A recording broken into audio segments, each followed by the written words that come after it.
kale Robert Mutebi tubulire Nsambya akedde ate nti yaleero mu ntambula y'ebidduka n'oluguudo olw'okutwaliza awamu oluyita wansi awo wali watya akadde kano. Ya neyanza nnyo neyanzeege bannaffe bagenda maaso n'okuweereza naffe twakedde dda era mbasuubiza nti ndowooza okutandika n'olunaku olw'enkya tujja kuba nga tutambula naddala ku nguudo ezo empanvu okulaba ebifo ebyabeerangamu road blocks ezo oba zikyaliwo oba ebifo ebyabeerangamu amaggwa oba gakyaliwo. Jjukira nti operation Afrika Salama yajja bagitandika omwaka gwali gwa 2016 mujjukira akabenje akagwe Masaka ne mufiiramu abantu abasoba mu 26 awo mu kifo ekimanyiddwa nga kampiringisa mu bitundu ebyo. Motoka bwe zagenda zeekuba motoka kumpi ngaana ezaali mu kabenje kamu kokka ne balangira operation eyo Afrika Salama kati nejjanga ekwasaganya n'ennaku enkulu kubanga Masaka Road lwali lufuuse akattiro ne Jinja Road nadamu biseera eby'ennaku enkulu kati negenda nga operation eranda katugambe bwe tutyo era dark spots oba black spots ezaali mu nguudo ez'enjawulo bagenda maaso n'okubanga baziteekako road blocks ezo. Naye ate road blocks zasukka mu biseera ebya lockdown zo zasukka ewaali oluguudo olwalingako 5 zafuuka 10 ne zituuka mu 2 kubanga awo gwali mulyo kumpi buli wantu kati abasirikale bagukozesa ng'omugano. Ajjukira nti batandika okuziteeka kumpi mu buli kifo. Bw'ogenda ku luguudo lw'e Masaka ng'ogisanga Emaya eyo yo nga eryawo eringanga n'oluguudo ekitundu ekirimu ka road block ako watuuka ne wamera n'omuddo kubanga motoka teziyitawo.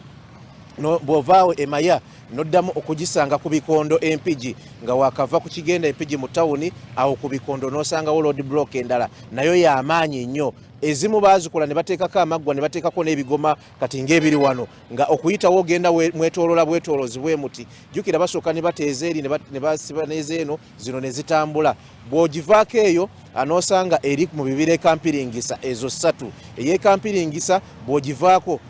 nga tonatuuka nakaddugala waliwo road block endala so zibadde nyingi nnyo ku nguudo n'okusingira ddala ku luguudo lw'e Masaka n'oluguudo lwa Jinja nga mpitirivu nnyo naye nga Fedi bwayogedde amazima go gali nti gwali mugano nnyo naddala mu lockdown bafuniramu nnyo mu lockdown kati simanyi kiriyo mu kiseera kino naye mu lockdown gwali mugano nnyo naye ate n'ekyokubiri ng'oggyeko bino nti obubenje bwakendeera lockdown twagivaamu n'ebyefaananyizako bwe bityo n'entambula y'abamu ku banene kakati security y'abanene nga wawulidde minisita agamba minisita omu ng'agamba nti baali bagenda muttira mu jaamu kati abanene tebakyayagala nnyo kwesumbuwa lwa mbeera kati ng'eyo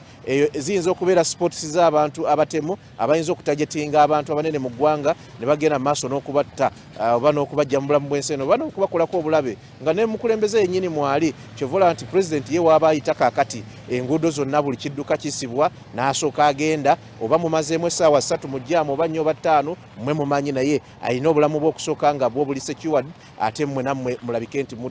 mweyuna bye muba mugendako. So embeera eyo ey'okuba nti zibadde zikandaaliriza emmotoka z'abamu ku banene kubanga kati bw'otuukanga ku Yemaye oba yekampiringisa osanga zirimu n'ebigoma n'oweta kino n'oweta kiri n'oweta kino kati ate n'ekirala zibadde zifuuse nsulo ya bubenje nga abamu onajja n'oli najja ne bagala okuyisinganyizaawo ne beekubira wakati. So bibadde bingi ebyaggisizaawo road blocks ezo naye ng'okusingira ddala ensonga ya security ey'abanene enkulu nnyo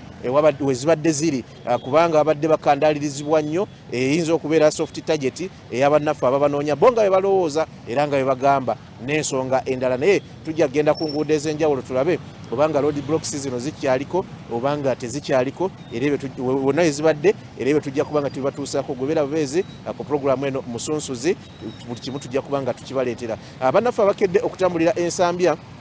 twasemba okujja wano ng'enguudo esinga eno nzigale tugenza okudda nga batandise okuggulako ezimu wadde tezinnaggwa era nga flow ya traffic olaba nti at least kati eri kalekalekoko naye era nga bwe tukola bulijjo wano wendi bataddewo ekibangiriza ekinene nnyo ekikola akantu akalinga ka ka triangle akatonotono naye ate nga kinene nnyo ate nga obuguudo obulekeddwa side ne side buyitamu motoka emu butono ddala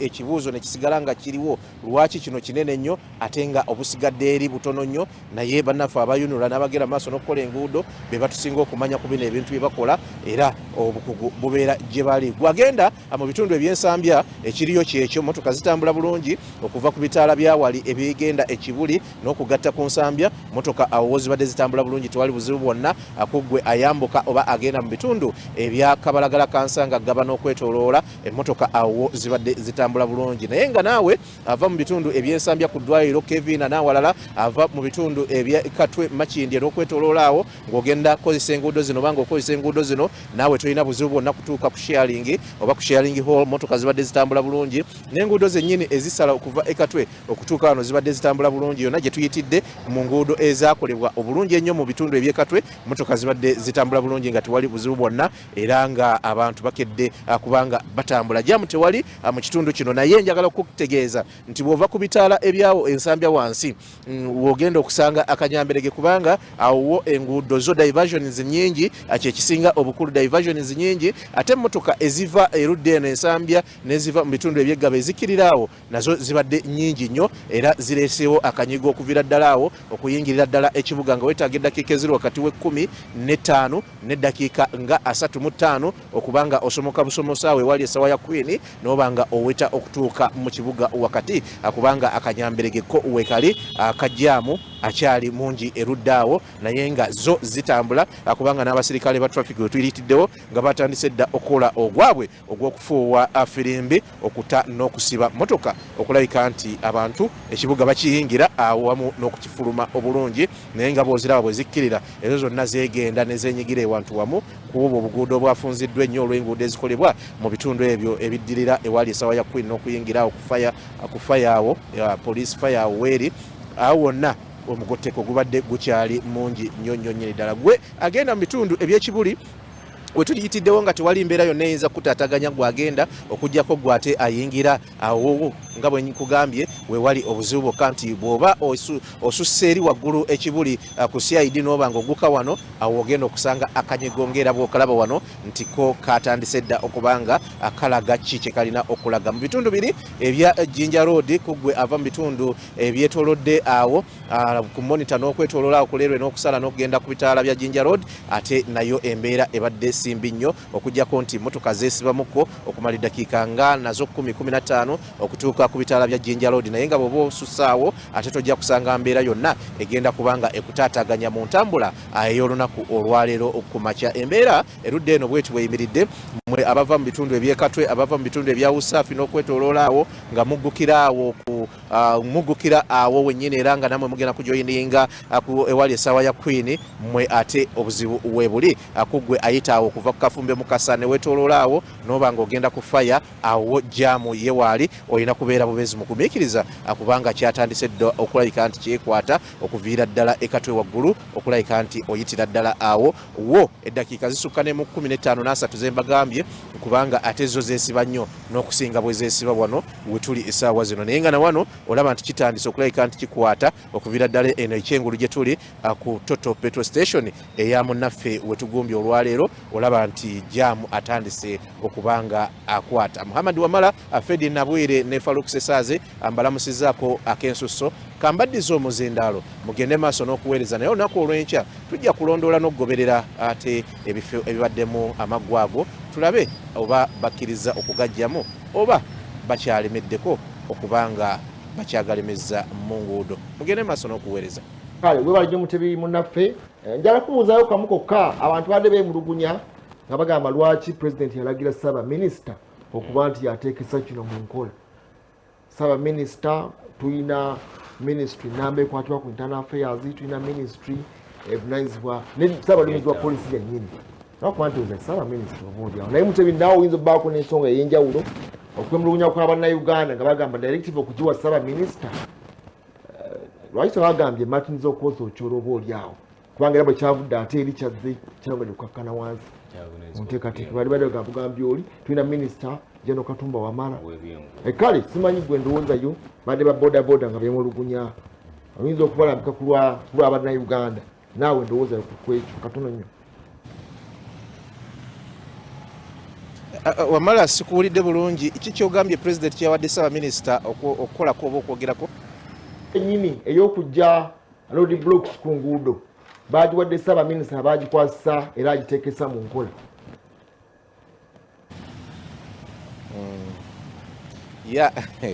Nga bwe nakyewuunyizaamuko naye nyinza okugamba nti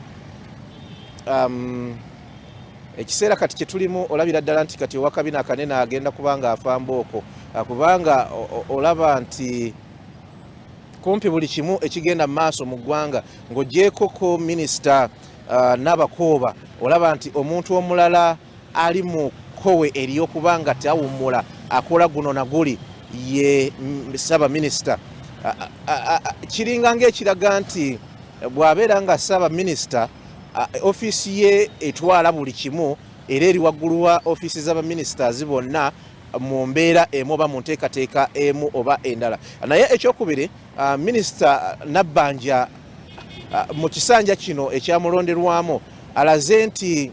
muntu wa bikolwa ate nga ekyokubiri akolerawo. Muntu wa bikolwa ate akolerawo. Walaba bwe yagenda wali katale k'e Busega n'abagamba mujja kuvaawo abantu nolowooza nti byakusaaga n'abagamba nedda kaakati nga tebannakola kino mugira mukola bwe muti naye obudde bwonna mugenda kuvaawo abantu ne balowooza nti byakusaaga. Kati abantu abasinga baddukira mukyala Nabbanja okusinga ne baminisitaazi abakwatibwako ku nsonga ez'enjawulo naye nga kino ekyokugyawo road blocks ku nguudo simanyi nkyebuuza lwaki oba alina seeya amaanyi okusinga abalala oba ayanguwa okukola okusinga abalala oba ye atuuka mu bifo okusinga abalala. Ekyo kyo nange nkyakyebuuza kuba nandirowoozezza nti ensonga eyo yandibadde nnyo ku minisita avunaanyizibwa ku by'enguudo kyekisooka. Ensonga eyo ate era naye si nnyonnyo kubanga ate erimu elementi ya security okusinga ebirala yandibadde egenda nnyo oba mu internal affairs neeyitira eyo ne wagenda ewoyo omukulu Ochola n'alagira ng'era bwe twakirabye naye nga anyway nyinza okubanga nange nkyakyebuuza nnyo naye olw'okuba nti ndowooza omukyala mukozi ate atuukira ddala ebintu ebibeera ate nga ayanguwa ate muwulize ebintu abikola ku speed yandibanga yemu ku nsonga lwaki ate president bwe yalagidde yamugambye akole ku nsonga eyo ye atuukirire banne abagambe nti gwekola kino. Nze bwe nyinza okulowooza naye nga nandirowoozezza nti ekya internal affairs kyandikoze nnyo. Internal affairs neyita mu poliisi kuba eri wansi waayo bo ne baseesetula buseesozi ku nsonga eyo kubanga ne deployment poliisi yagikola ebeera ku nguudo esinga obungi ate nga n'ebyuma byennyini biri wansi wa internal affairs kubanga poliisi eri wansi waayo naye ekyo kikyali under debate nga nammwe mukyakikubaganyako ebirowoozo.